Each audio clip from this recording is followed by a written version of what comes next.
Vice President of India, Shri Jagdeep Dhankarji, former Chairman ISRO, Dr. K. Radhakrishnan, and today's Foundation Day lecturer, Dr. N. Kalaiselvi, DG CSIR, Honorable past DGs of CSIR who are sitting in the front row, entire CSIR fraternity, invitees and friends.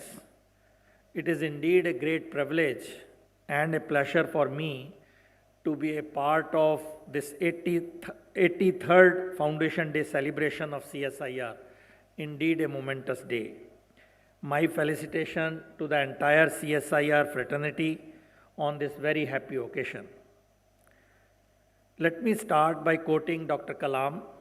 I quote, "Economic development is powered by competitiveness. The competitiveness is powered by knowledge. Knowledge is powered by technology and innovation." Unquote. To this, I will also add, technology and innovation are powered by fundamental science. We are at a stage in history of mankind when the time lapse between the discovery in science and its technology adoption is shrinking day by day. Science and technology are truly intertwined. Science depends on technology, and technology draws on scientific results. This relationship may not be always equally reciprocal.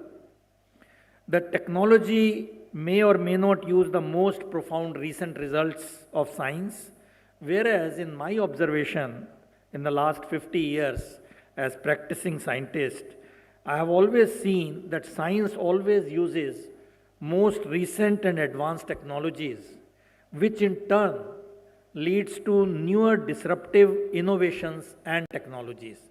So it's a beautiful cycle of science and technology which are intertwined.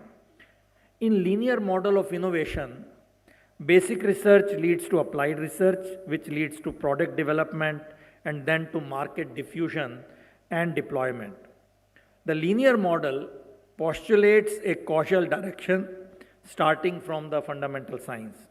The question arises often if we can move beyond the linear model. We know there have been examples which do not always follow the linear model.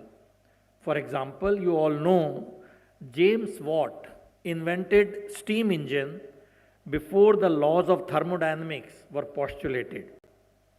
The dominant variant of linear model is also the famous Donald Stokes' famous diagram in 1997, wherein he showed pasture quadrant, which has both high level of fundamental knowledge as well as high level of applicability.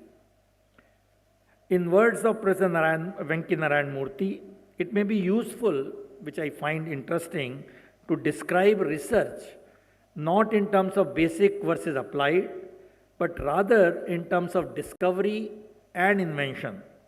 In this paradigm, the emphasis is to have an eye on discovery, which can lead to inventions for societal goods.